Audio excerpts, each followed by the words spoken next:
네, 여러분 오신 거 환영합니다.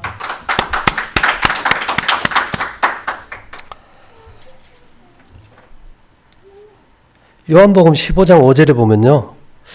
나는 포도나무요 너희는 가지니 이런 말이 있어요. 그 전에는 이걸 생각하면은 그냥 따져보지 않고 그냥 좋은 말이다. 그냥 그렇게 생각했어요. 나는 포도나무요 너희는 가지니 이랬을 때 이상한 게 하나 있어요. 사람은 생각하는 두뇌가 있잖아요. 포도나무는요. 생각하는 머리가 없어. 그 변화된 존재에 대해서는 머리가 없는 식물을 인용한 거예요.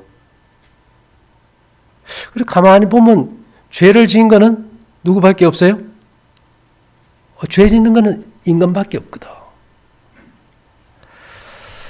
근데 이게 재밌는 것은 이제 요즘 이렇게 나가보면 뭐 벼도 심고 옥수수도 자라잖아. 그죠? 볼 수 있는데 뭐 과일나무에 열매도 맺고 한데 걔들은 생각하는 머리가 어디에 있을까? 보니까 뭐가 없어요? 인간처럼 생각하는 머리가 없는데도 용하게 봄이 되면 싹을 틔우고 잎이 나고 예? 나무가 자라고 또 맛있는 열매가 생기고 그 참 이해할 수 없다. 인간은 머리가 있어야만이 모든 것을 안다고 생각하는데 모든 식물은 머리가 없이도 잘해요. 그 다음에 우리 장에는 뭐 예를 들어 가지고 뭐 천여종 백조마리 미생물 대변 무게의 3분의 1이 다 미생물이라 그러는데 근데 얘들은 가만히 보면은 머리에 어디 계실까? 박테리아가. 세균은 머리가 얼마나 똑똑해가지고 항생제를 쓰면은 그 항생제를 또 이겨내는 내성을 가진 다른 또 세균으로 변화될 수 있을까? 우리는 오직 뭐만 믿고 삽니까? 이 세상에서. 내 머리 하는 한 통만 이거 붙들고 사는데 자연은 보면 그런 게 없는 것 같아요. 그래서 예수님 말씀 중에 또 너희가 어찌 의복을 위하여 염려하느냐. 들의 백합화가 어떻게 자라는가 생각하여 보라. 수고도 아니하고 길쌈도 아니하느니라. 애 하나 놓으면 그 키우는데 어때요? 이건 뭐 관심과 정성이 아니면 애는 없어져 버려요. 근데 씨앗은 심어 놓으면은 절로 자라버려요. 절로 자라요. 근데 이 백합화 그 향이 대단하지, 그죠?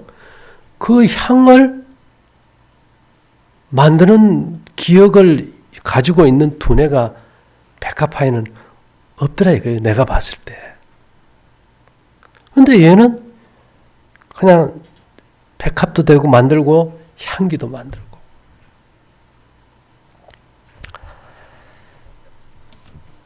그 다음에 이제 우리는 뭐 교회 가거나 그래야 아이고 내가 죄인이로소이다.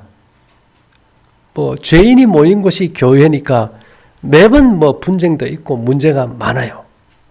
근데 죄인이란 거는 두뇌라는 것이 있어가지고 판단해서 문제가 생기는 거 아닙니까? 네? 상대의 입장보다는 내 판단으로 인해 가지고 자꾸 상상력을 키우고 이상한 쪽으로 가서 죄가 양산이 되는 것 같아요. 그럼 죄인이 이 머리를 써서 죄인이 됐다면은 선악과를 먹을 때 먹으면 뭔가 변화될 것 같은 그 두뇌의 생각 때문에 먹었거든요. 의인은 뭔가 봤더니만 시편 92편의 12절에 의인은 종려나무같이 번성하며 레바논의 백향목같이 발육하리로다.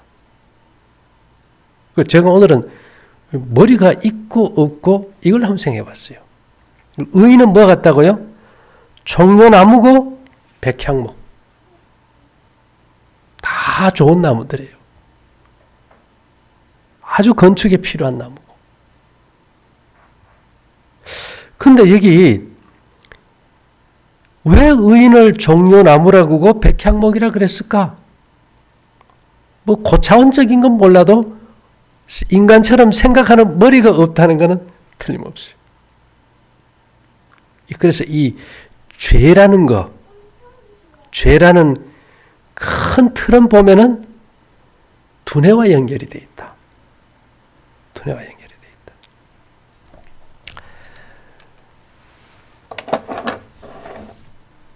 또 아주 이게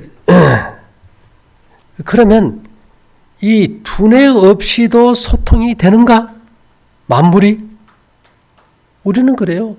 두뇌가 없는 존재가 어떻게 소통이 될 수 있을까? 무시해버리잖아. 그죠? 근데 엘렌 G 화이트는 교육 21페이지에 이런 말을 했어요. 에덴의 거주자인 아담과 하와는 모든 생물과 무생물 곧 나뭇잎 곧 수목은 물론 물에 사는 큰 동물과 햇빛에 비치는 티끌에 이르기까지 모든 피조물로 더불어 대화를 나누면서 각 개체의 존재의 신비를 배웠다. 그러니까 물, 공기, 햇빛, 수목, 티끌, 돌 모든 것과 대화했대요. 그런데 지금 읽어드린 이런 존재들이 생각하는 두뇌가 있을까요? 없는 것들이에요. 그렇다면은 이 소통은 두뇌와의 소통이 아니에요. 우리 몸의 세포 간의 소통뿐이에요. 그러면 우리가 모르는 또 다른 통신 체계가 지구상에 있고 모든 나무든 풀이든 식물이든 다 뭐 한다는 겁니까? 소통하고 있다는 얘기예요. 소통하고 있다는 거예요. 근데 우리는 우리가 모르면 없다.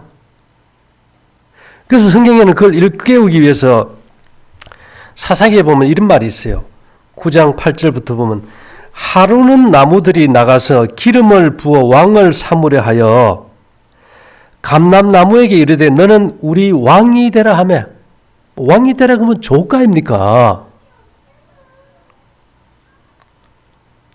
그런데 이 감람나무가 그들에게 이르되 나의 기름은 하나님과 사람을 영화롭게 하나니 내가 어찌 그것을 버리고 가서 나무들 위에 요동하리요 한지라.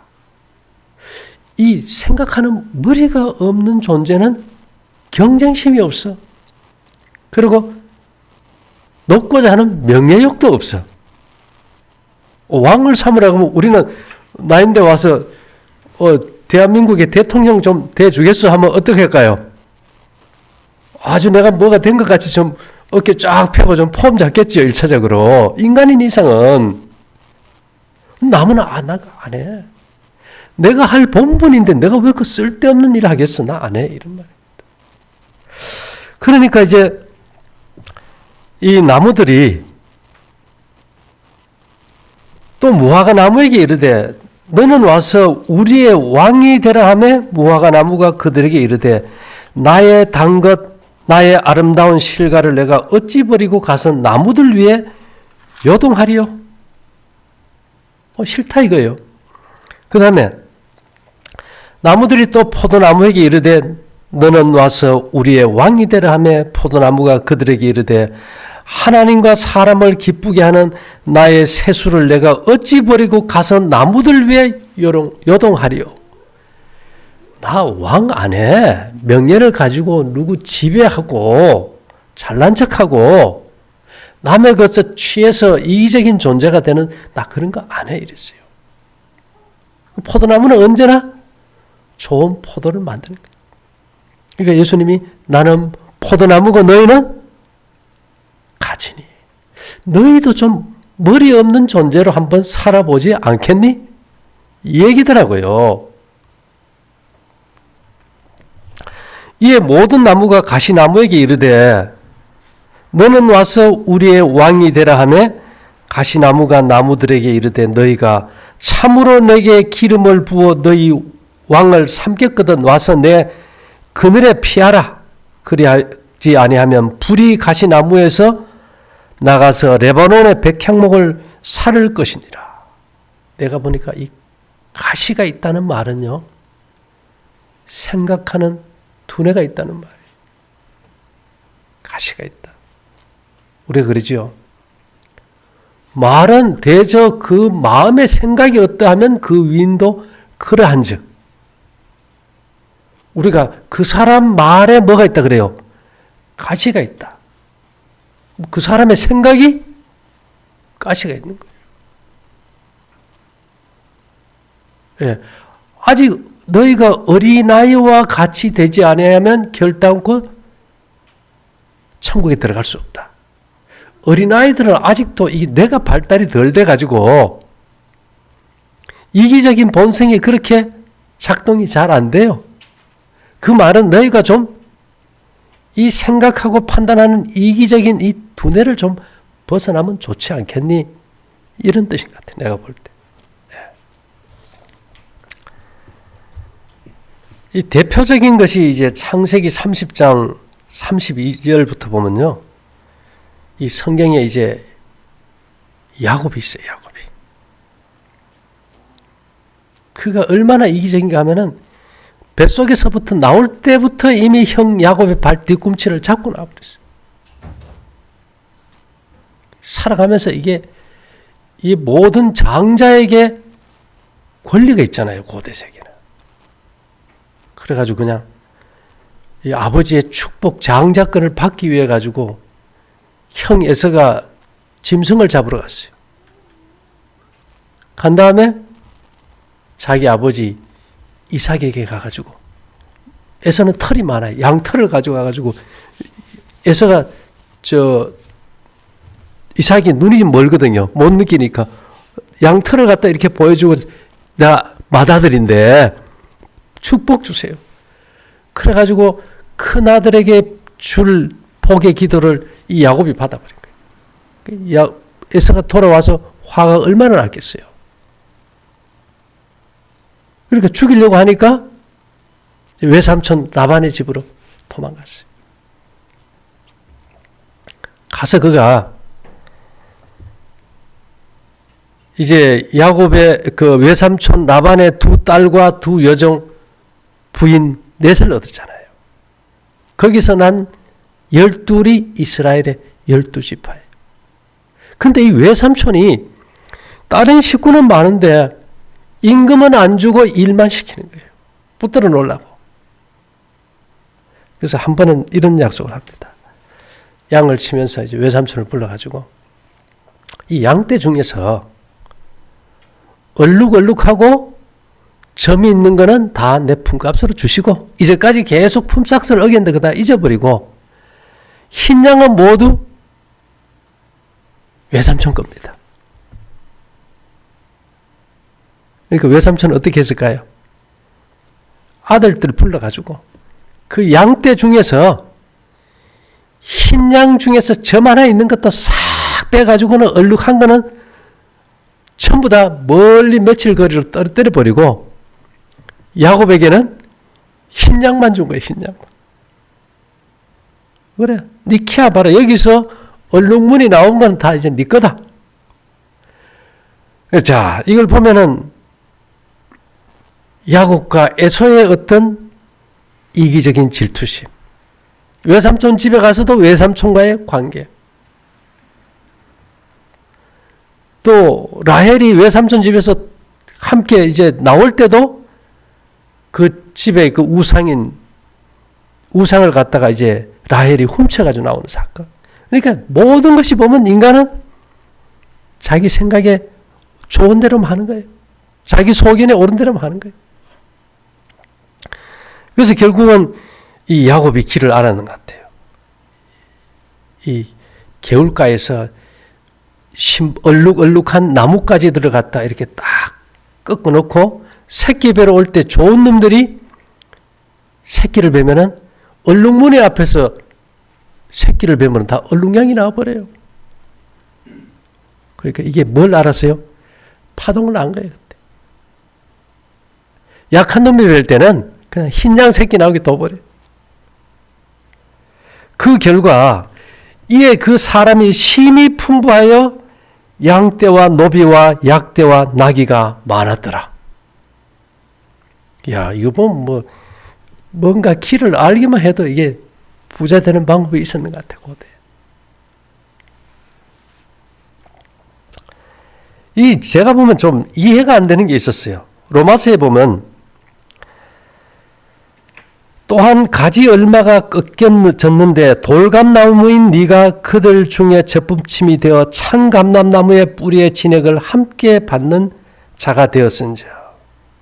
이 무슨 말인가 하면 우리는 이게 접붙이잖아요. 접붙이는 거. 고엽나무라 그지, 그죠? 아주 조그만 거 먹을 것도 없는 그 안 좋은 데다가 가지를 갖다 좋은 감나무 가지를 접붙이면은 어떻게 됩니까? 가지에서 좋은 열매가 맺혀. 근데 성경은 반대야. 안 좋은 가지를 갖다가 좋은 나무에 접붙였더니 좋은 열매가 맺힌다는 거예요. 이거는 뭔가 우리에게 아주 깊은 의미를 주는데요. 일반적인 접붙임과 다르게 좋은 나무에 안 좋은 걸 접붙여서 변화되는 방법은 인간이 뇌를 의지하지 말라는 거예요.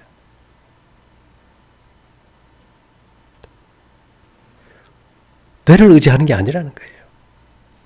실제로 그 교훈을 우리가 이제 접붙임에서 보면 사과나무도 접붙이지, 그죠? 그 눈접도 있고 가지접도 있는데 그 접붙였을 때 거기에 머리가 딸려가는 게 있어요, 없어요? 나무에 머리가 없을 뿐더러 포도나무 그 가지, 요즘 어떤 식물들은 그냥 잘라가지고 뚝뚝 꼽아만 놔도 어떻게 돼요? 또다시 자라요. 거기 생각하는 머리가 있습니까? 없어요.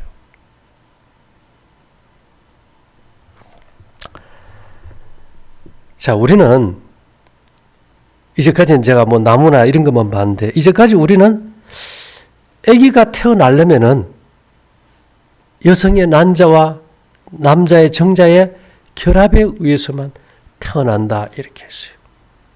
거기에서 뭐가 만들어져요? 인체의 모든 조직으로 분화되는 만능줄기세포가 만들어져요. 그럼 정보가 있으니까 그렇게 했다고 우리가 이제 볼 수 있어요. 근데 재미있는 거는 요즘은 이제 체세포 복제라 그죠? 생식세포를 제외한 모든 세포를 갖다가 난자의 핵을 제거하고 거기에다가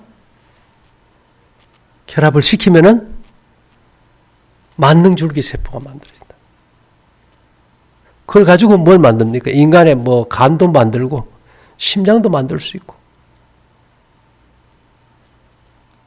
돼지에다 복제를 해가지고 인간의 장기를 거기서 만들어 이식도 하고.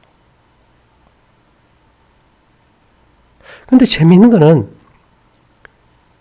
이 세포들이 만능줄기 세포로 바뀌면서 또다시 인간에게 필요한 장기로 분화되는 두뇌를 가지고 있는가? 지금 이런 체세포 복제를 보면은 여러분 기억이 있다고 믿습니까? 없다고 믿습니까? 기억한다는 거예요. 근데 여러분 우리 착각하는 게 하나 있는데 우리 선생님도 뇌세포는 가지고 만능줄기세포로 분화가 안 돼요.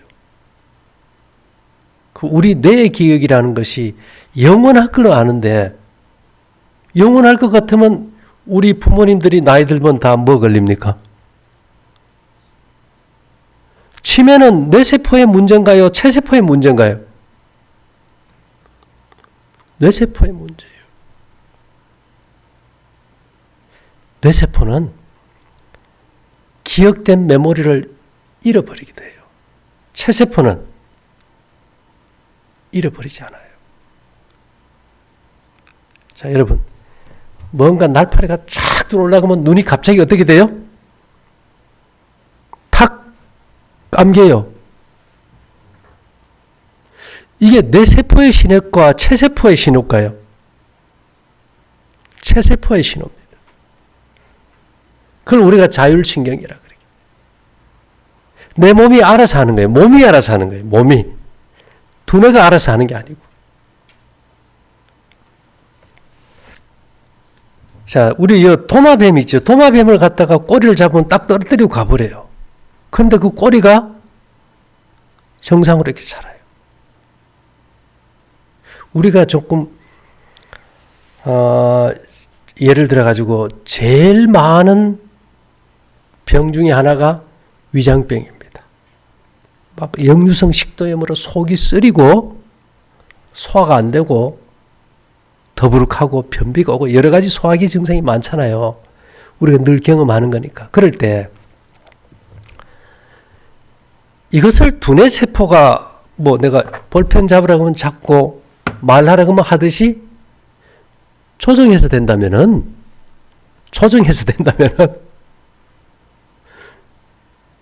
위장병 환자 있을까요? 없어요. 자율신경계가 움직여요. 자율신경계는요, 체세포의 집단지성이라고 보면 돼요.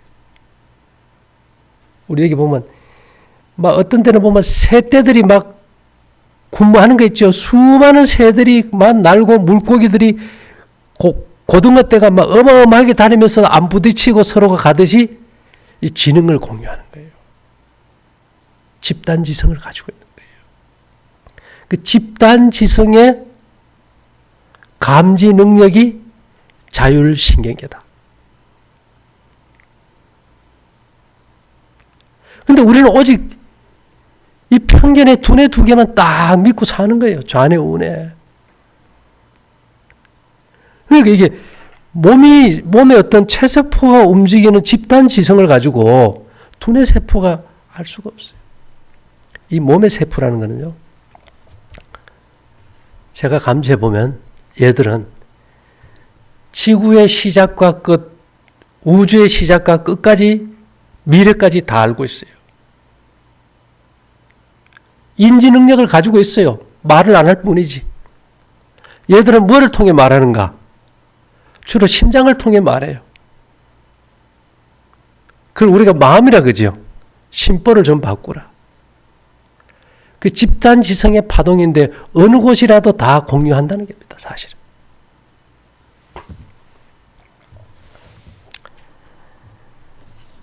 그래서 이 엘렌 G 화이트는 이런 말을 했어요. 만일 우리의 신체 습관이 올바르지 못하면 우리의 정신적, 도덕적 능력은 강해질 수 없다. 이는 신체와 도덕 사이에는 크나큰 교감이 존재하기 때문이다. 이 두뇌와 체세포의 자율신경계는 서로 교감한다는 거예요. 근데 우리는 거의 다 이 두뇌만 따라갔지 이 내 몸이 말하는 음성은 쫓지를 않아요. 우리 그러잖아요. 몸이 아파 죽겠고 어떻다 그러면 예, 그래요. 오늘 저녁 한 끼만 딱 끊고 아침에 일어나시면은 내 몸이 말하는 음성을 듣게 될 것입니다. 내 몸의 체세포의 유전자가 말하는 음성을 마음으로 느낀다 이 말입니다. 예.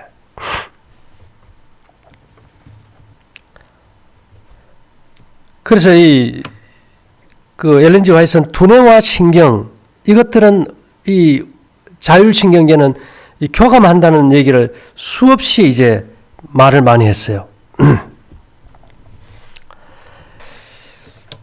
이 생각해 볼 것은 이 사람은 자꾸 이게 의식적으로 뭔가 볼 때 생각을 집어넣어요. 사실은 뭔가 사물을 볼 때 생각을 잘라버리고 몸의 세포들의 집단 지성을 가지고 사물을 판단하는 것이 기의 눈이고 그걸 제3의 눈이라는 겁니다. 근데 왜 그것이 안 열릴까? 이 뇌의 송가체와 이 두뇌와 연결고리를 끊는 공식을 못 찾았기 때문에. 제가 그걸 자르는 방법을 이해하고 잘라놓고 보니까 세상이 다 거꾸로 가고 있고 뒤집혀 있는 걸 보게 된 거예요. 근데 누가 뭐 말해도 이해가 됩니까? 그래서 제가 할 수 있는 일은 어떻게 하면 세상에 있는 이치를 가지고 조금이라도 좀 가까이 가서 이해시킬까?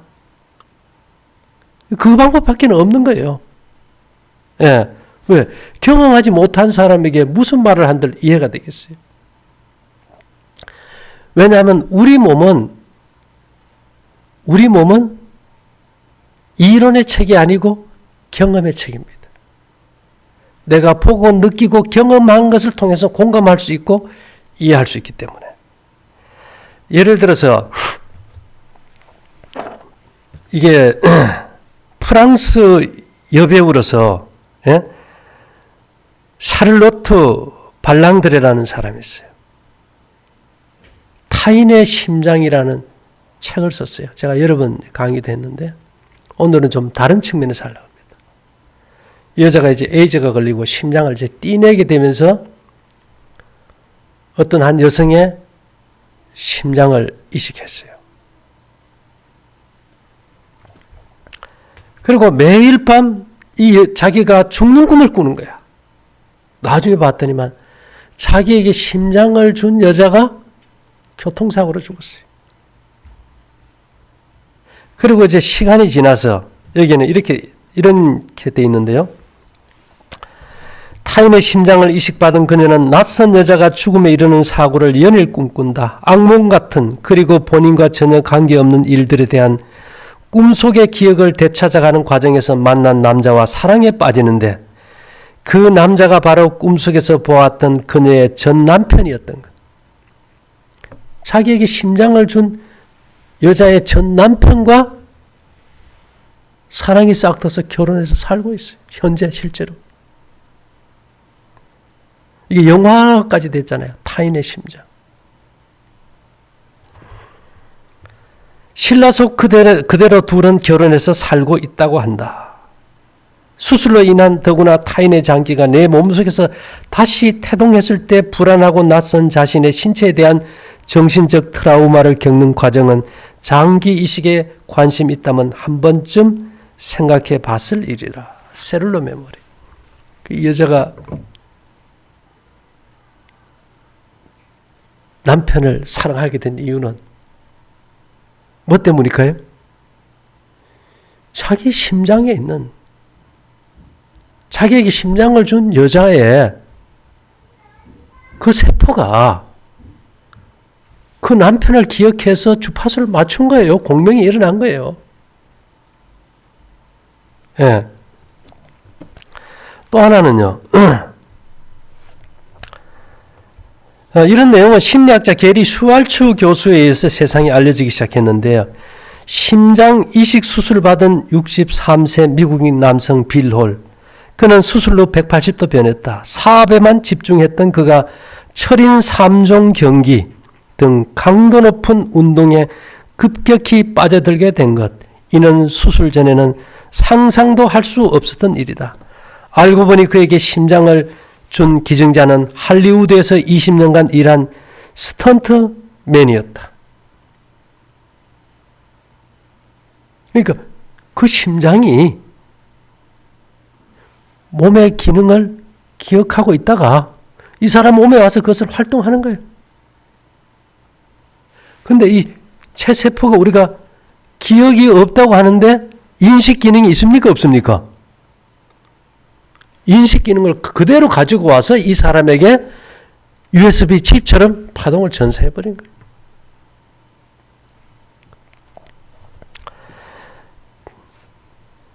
이런 것들이 우리가 이제 영화로도 이제 나온 걸 볼 수 이제 있죠.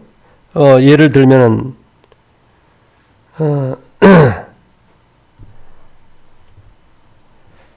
또 하나 볼까요? 20년간 연구를 통해 이 셀룰러 메모리 사례 70여 건을 모아 발표한 이 게리 슈왈츠 교수에 의하면요, 심장 이식 수술을 받은 7세 소녀 제니퍼, 그녀는 수술 후 지속적인 악몽에 시달린다. 그녀가 반복적으로 꾸는 꿈은 살인자에 의해 자신이 잔혹하게 살해당하는 것이었다.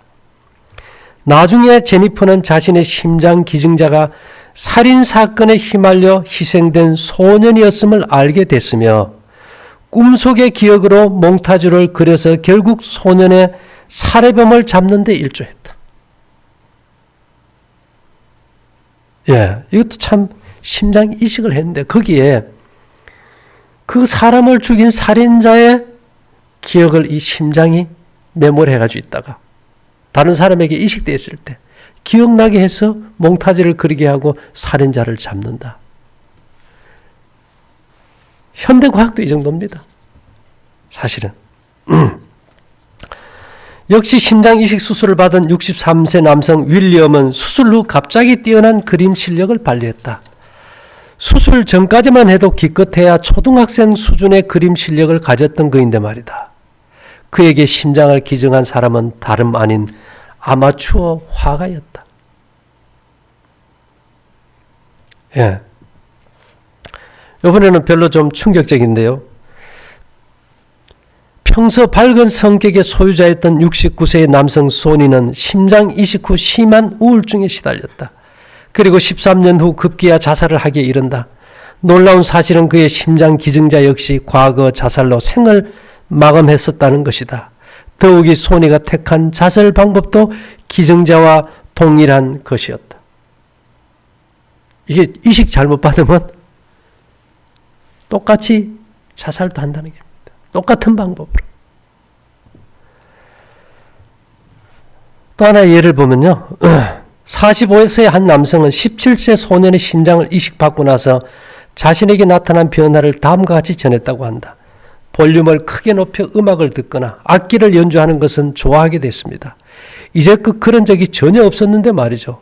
새 자동차에 성능 좋은 스테레오 스피커를 장착하는 것이 현재 저의 꿈입니다. 과거에는 결코 상상도 할 수 없던 일들을 생각하게 된 것입니다. 예, 이 음악을 좋아하는 소년의 심장을 이식하니까 이 45세의 남성은 전혀 자기가 딴 사람으로 바뀌어버려요. 아마 심장이 가장 잘 기억하고 있기 때문에 사람들이 성격이 좀 안 좋으면 심보를 좀 바꿔라. 제가 말하고 싶은 거는요. 기독교를 포함해서 천주교, 모든 종교, 사회의 모든 도덕은 능력을 원합니다. 근본적인 능력을 원하는 것은 뭘까요? 어떻게 하면 내 이기적 본성, 미워하고 시기하고 질투하고 판단하고 죽이고 싶고 알면서도 거듭거듭 행하는 이 죄악으로부터 탈출해서 내가 나무처럼, 꽃처럼, 식물처럼 아낌없이 주는 나무 여러분 아시잖아요. 다 주듯이 그러한 존재로 인간이 변화되는 것을 우리가 원해요. 그래서 우리가 품성 변화라고 합니다.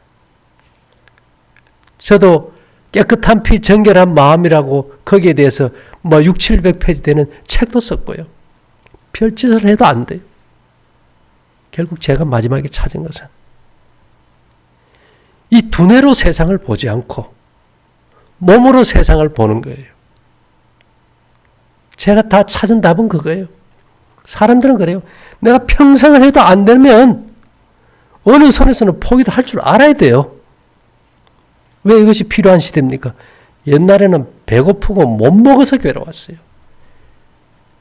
세계 자살 1위가 어느 나라입니까? 대한민국이에요. 정신병 얼마나 많겠어요. 아마 이 세상은 오죽하면 정신병 수용자로 할 만큼 불안, 초조, 우울, 두려움이 꽉 찬 세상입니다. 누가 주는 두려움일까요?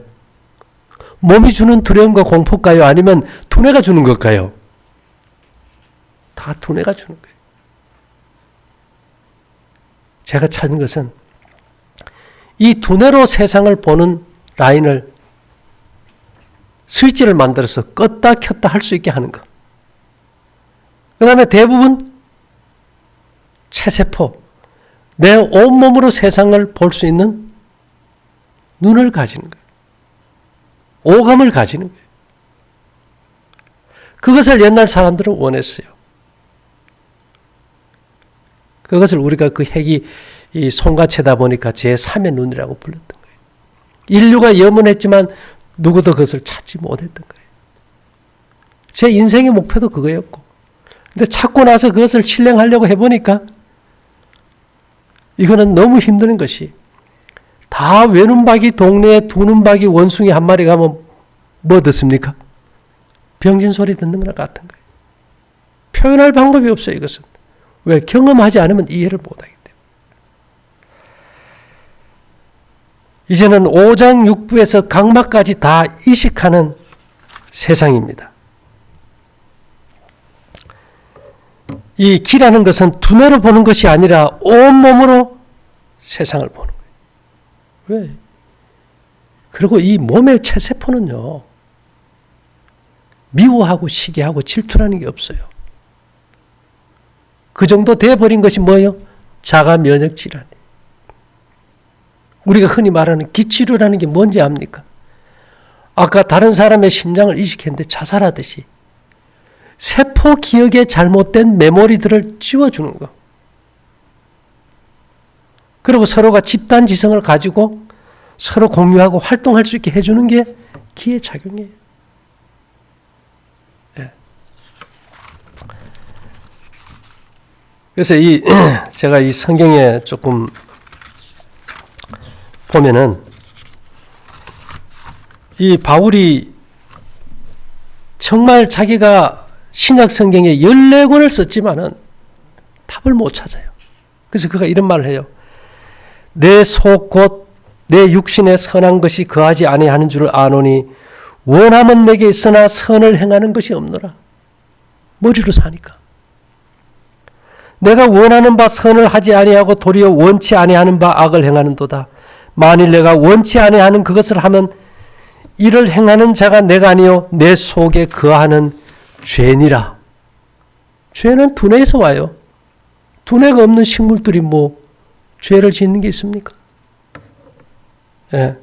그러므로 내가 한 법을 깨달았노니 곧 선을 행하기 원하는 나에게 악이 함께 있는 것이로다. 내 속 사람으로는 하나님의 법을 즐거워하되 내 지체 속에서 한 다른 법이 내 마음의 법과 싸워 지체 속에 있는 죄의 법 아래로 나를 사로잡아 오는 것을 보는도다. 지체 속에 있는 법, 이 두뇌의 생각, 편견, 아집. 오호라 나는 공고한 사람이로다. 이 사망의 몸에서 누가 나를 건져내라. 답이 없는 거예요. 그래서 우리 주 예수 그리스도로 말미암아 하나님께 감사하리로다. 그런즉 내 자신이 마음으로는 하나님의 법을, 육신으로는 죄의 법을 섬기노라.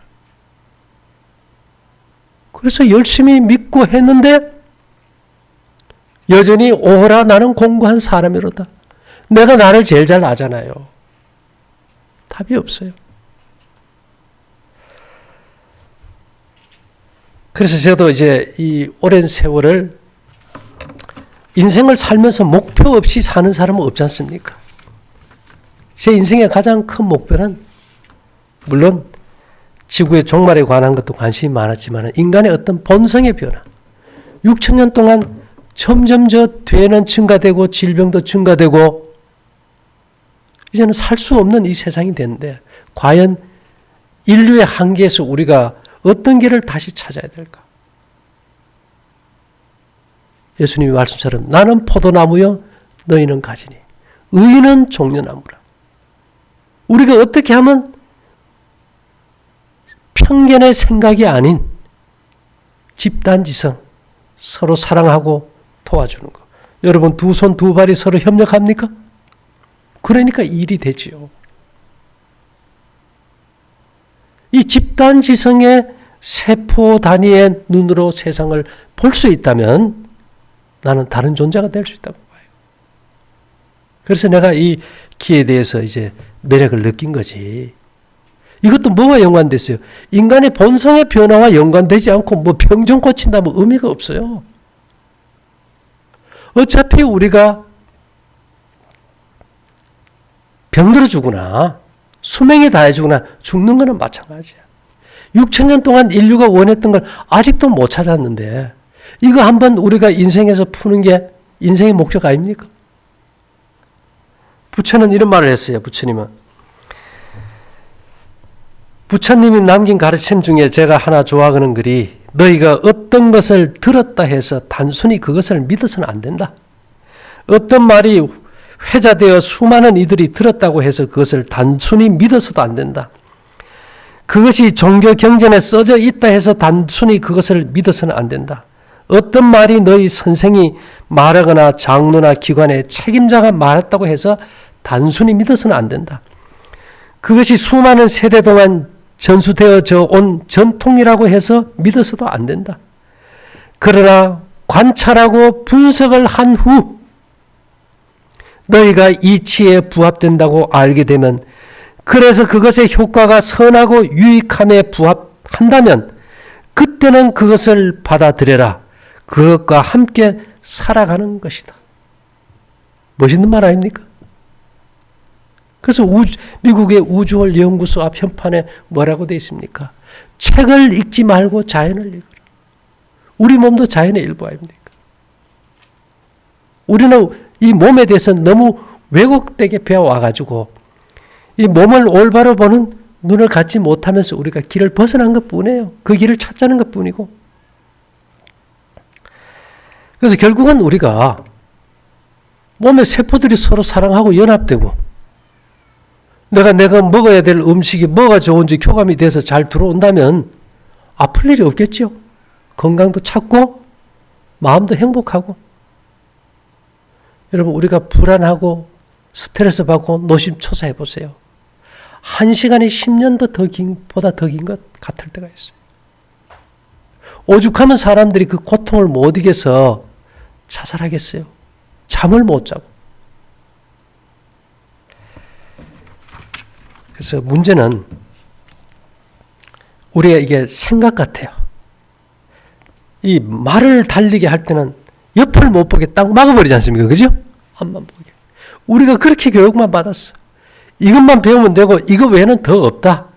우리만 진리고 가지고 있다. 그래서 옆을 볼 생각을 안 한 거야. 나 자신을 돌아보지도 못하게 하고. 그래서 우리가 모든 편견을 깬다면은 우리가 성경도 좀 새로운 각도에서 본다면 나는 포도나무요 너희는 가지니 또 의인은 종려나무같이 번성하며 레바논의 백향목같이 발육하리라. 이 말이 무슨 뜻일까요? 세상에 믿을 놈 없다고. 그 쓰잘데없는 머리 절대 의지하지 마라. 네 생명의 리듬을 지배하고 조화를 주관하는 자율신경에 의해서 서로 집단지성으로 활동하는 육체의 세포의 눈으로 세상을 한번 봐봐라. 그러면 세상이 다르게 보일 거예요. 그래서 어쨌든 간에 우리가 세상을 살다 보면은 내가 모르는 또 다른 많은 분야가 있다는 것을 인식하고 저는 그래요. 언제나 제 마음의 생각은 물으면 5분만 바보가 돼. 묻지 않으면 영원한 바보예요. 절에 가면 스님들 공부할 때 뭘 줍니까? 화두를 하나 줍니까? 딱 하나 줘요, 화두. 진리면 진리, 사랑이면 사랑, 겸손이면 겸손. 그 한 단어를 가지고 한 달이고 두 달이고 1년이고 그것만 가지고 생각하는 거예요. 누구인데 물어요? 자신에게 물어요. 자신의 머리에 물을까요? 몸에 물을까요? 몸에 묻는 게 화두입니다, 원래가. 근데 요즘은요, 생각에 물으면 그건 답이 안 나와요. 그래서 물어보세요. 하루 5분간씩만 시간 내서 자신의 몸에게 한번 물어보세요. 두뇌로 생각하지 말고. 내 머리를 의지하지 말고 몸에게 한번 물어보라. 우리의 영안이 열리고 새로운 세계를 발견하게 될 것입니다. 네, 이것으로 마치겠습니다. 감사합니다.